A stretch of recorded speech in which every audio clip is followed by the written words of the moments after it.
പനിയെ തുടർന്ന് ഒറ്റപ്പാലം താലൂക്ക് ആശുപത്രിയിൽ എത്തിച്ച 7 വയസ്സുകാരന് ചികിത്സ ലഭിച്ചില്ല എന്ന് പരാതി. വാണിയംകുളം ചെറുകാട്ടുപുലം സ്വദേശികളായ നിതീഷ് രേഷ്മ ദമ്പതികളുടെ മകനാണ് ചികിത്സ ലഭിക്കാതിരുന്നത്. മോന് പനി അധികമായിട്ട് രാത്രി ഒരു 1 മണി 1:30 സമയത്ത് ഞങ്ങൾ ഒറ്റപ്പാലം താലൂക്ക് ഹോസ്പിറ്റലിൽ ചികിത്സയ്ക്ക് വേണ്ടി പോയി.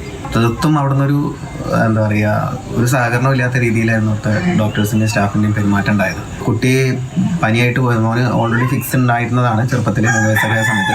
7 വയസ്സായി. പക്ഷെ പനി പരിശോധിക്കുക പോലും ചെയ്യാണ്ട് അവർ രാവിലെ എഴുതിയ പീഡിയാട്രീഷ്യൻ എഴുതിയ മരുന്ന് തന്നെ മതി എന്നും പറഞ്ഞിട്ട് ഒന്നും നോക്കുക പോലും ചെയ്യാണ്ട് അവിടുന്ന് പറഞ്ഞു വിടുകയാണ് ചെയ്തത്.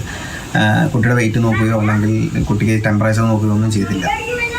അപ്പം നമുക്ക് തീർത്തും അങ്ങനെ ഒരു അനുഭവം ഉണ്ടാകുന്നതും ഇപ്പോൾ ഗവൺമെൻറ് ഹോസ്പിറ്റലിൻ്റെ ഭാഗത്തുനിന്ന് ഇപ്പോൾ ആദ്യമായിട്ടല്ല. 2-3 വട്ടം ഇങ്ങനെ കണ്ടപ്പോൾ ഉണ്ടാകുന്നൊരു മാനസികമായിട്ടുള്ളൊരു ബുദ്ധിമുട്ടുകൊണ്ടാണ് ഞാനത് ഫേസ്ബുക്കിൽ പോസ്റ്റ് ചെയ്തത്. ഗോകുലുണ്ട് വിവരങ്ങളുമായി. ഗോകുൽ, ഇങ്ങനെ ചികിത്സ ലഭിക്കാതെ ബുദ്ധിമുട്ടേണ്ടി വന്ന സാഹചര്യം എങ്ങനെയുണ്ടായി? അതായത് കഴിഞ്ഞ ദിവസമാണ് പനിയുമായി സർക്കാർ ആശുപത്രിയിൽ എത്തിയ 7 വയസ്സുകാരന് ചികിത്സ ലഭിക്കാത്ത ഒരു സാഹചര്യം ഉണ്ടായത്. അതുമായി പരാതി ഉയർന്നത് ഒറ്റപ്പാലം താലൂക്ക് ആശുപത്രിക്കെതിരെയാണ് ഈ ആരോപണം ഉയരുന്നത്. ഇവർ ഈ വിഷയത്തിൽ പരാതി നൽകുമെന്നുള്ളതാണ് അറിയുന്നത്. അതായത് 7 വയസ്സുകാരൻ പനിയുമായി എത്തുന്നു, എന്നാൽ കാര്യമായ ചികിത്സയൊന്നും തന്നെ ആശുപത്രിയിൽ നിന്ന് ലഭിക്കാത്ത സാഹചര്യം വരുന്നു. പിന്നീട് ആശുപത്രിയിലേക്ക് പോകേണ്ട അവസ്ഥ വരുന്നു എന്നുള്ളതാണ് ഈ പരാതിയിൽ പറയുന്നത്.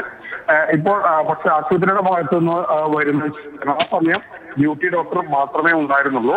അവർ മറ്റു പീഡിയാട്രീഷ്യനോ മറ്റോ ഇല്ലാത്തത് കൊണ്ടാണ് ഒരുപക്ഷെ അങ്ങനെ അവിടെ ആ സമയത്ത് വിദഗ്ധ ചികിത്സ കുട്ടിക്ക് കിട്ടാത്തത് എന്നുള്ള ഒരു വിശദീകരണമാണ് ആശുപത്രിയുടെ ഭാഗത്തുനിന്ന് പറയുന്നത്. പക്ഷേ എങ്കിലും ഈ വിഷയത്തിൽ എന്താണ് അന്വേഷിക്കും എന്നുള്ളതും സൂപ്രണ്ടിന്റെ ഭാഗത്തുനിന്ന് സൂപ്രണ്ട് പറയുന്നുണ്ട്.